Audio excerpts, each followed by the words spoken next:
Welcome back to Deaton Street. I'm Zach. He's Dustin. Today, we are gluttons for punishment, which means we are going to talk about Apple Vision Pro some more, even though we said we wouldn't do it. Spoiler alert, we'll probably do it again. Yeah.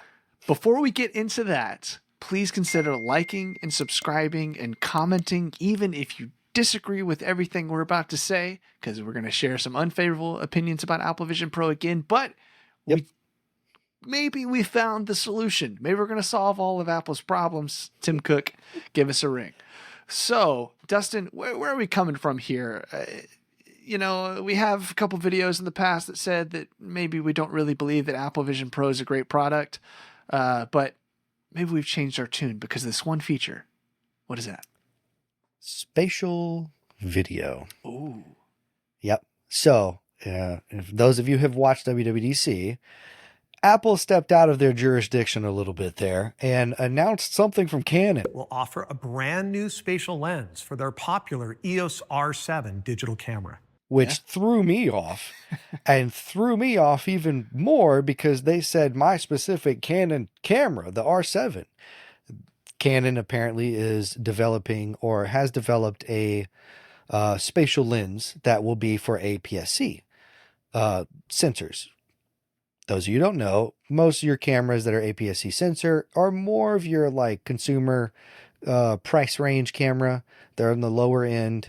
So that makes this readily available for your average family who might own a cheaper camera, or Canon, should I say. That being said, they also said Blackmagic was developing a cinema spatial camera. We've partnered first with Blackmagic Design, consisting of Blackmagic cameras, DaVinci Resolve Studio, and Apple Compressor. Double jurisdiction jumping there. Oh, absolutely.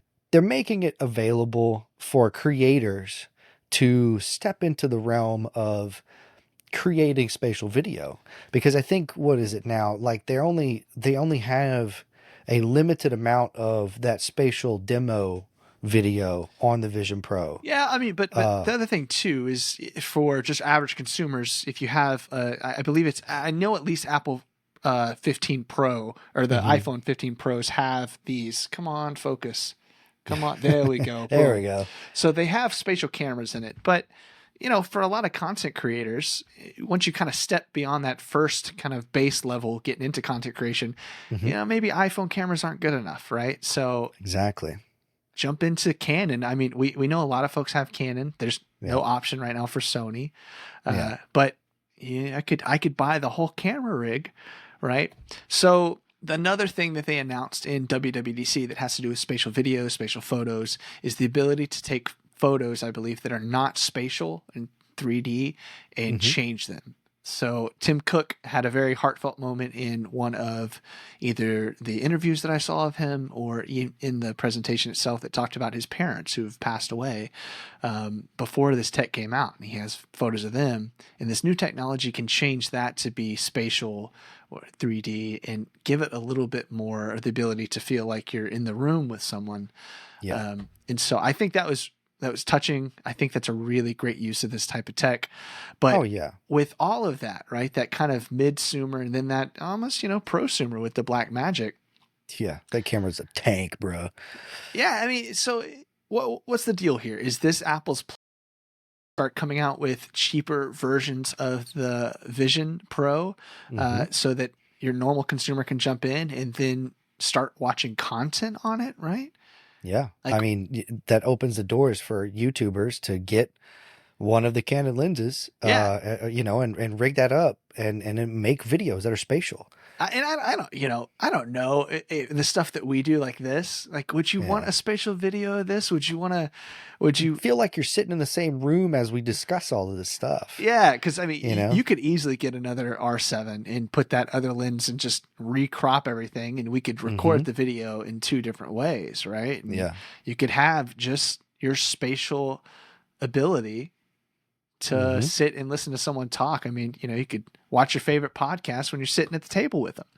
Yeah. I think it's cool.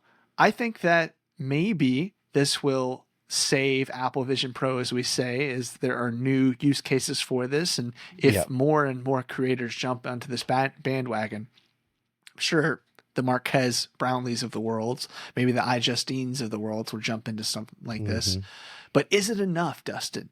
Is it enough to justify the price range and maybe the limited capability with games? Is this just like a content creation masterclass of a machine, you know? I Or think consumption, sorry. yeah. I think if they would have just left it as at Canon's got a consumer level lens to do spatial video for your home video stuff. I think if they would have left it there, then no.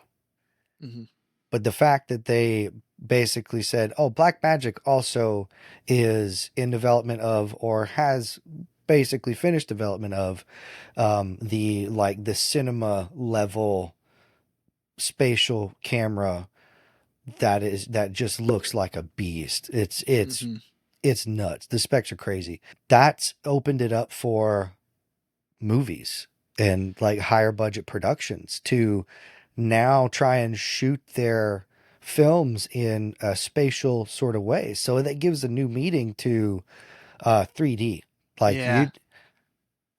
But at the same time, or is the Vision Pro now just a very expensive 3D pair of glasses? Well, so, and you kind of hit the nail on the head there for me. I was going to transition right into this topic. So great job. We didn't plan that. Yeah. One of the criticisms that we had of the Vision Pro is that, you know, it's essentially like a $3,000 ability to watch a movie, right? Like that's kind of like its best features. Like you can basically throw yourself into a theater, like a movie theater, without having to go to a movie theater. Now there are limitations on that. Only one person can use it at a time, right? Is it better to spend $3,000 on a really big, nice TV, or is it better to spend $3,000 on this? But now, if it's a whole different experience, you know, if there are two ways to watch a movie, you can go watch it at a movie theater and it's going to be pretty good. Or you can pay maybe some money, right? The price of a movie ticket, and you watch it spatially. You could be in the room with the actors. Think about like a horror movie, right? And you're in the room. Like, this is a really cool space that could develop here for both creators, but also consumers. Yep. So, you know, I don't know where we end this video, but I will say I'm not there yet. I'm not there yet where I'm like, I need to jump and get this. Me neither. But I will say, I think Apple is appling, and that they're kind of creating their own space here, and they're moving the needle. Yeah. I really hope that they come out with like a Vision Pro Lite or something along those lines. I've seen vague rumors, and of course that's very far down the pipeline. I'm sure people speculating things, but like a Vision Pro Lite where it's more of a plastic build, it's not as much glass and all this other stuff. You don't have the screen on the front, but it is for, you know, it's the Quest 3 competitor there, right? It's more feasible to go out and get one of those, and you should still be able to view all the spatial stuff with those. In theory, that would be cool. If they took that ability away, then what's the point? But anyway, I think I'm in at 1,500. I could see doing that, because at that point you're at that Apple Premium, and it's not like Apple Super Premium kind of pricing. You pay $500 for the Quest 3, or you could pay $1,500 and then have your Apple variant of it. Now, do I wish it still played games and stuff? Sure. But I think the spatial video I think they've found their thing, as we said in a previous video, where they didn't have a thing. They didn't have their specific thing they did well. Spatial video could be the thing, you know? Yeah. And now there's going to be a lot of Quest users that say that Quest also has spatial video. And I agree. Quest also has spatial video. Yeah. But Quest is a gaming platform, essentially. And that's why you buy it. You buy it for the games, or the ability to game on it. I think if Apple continues to really carve out its space with the Vision, with this is the thing it does really well, the spatial video stuff. And there's other Apple-y things.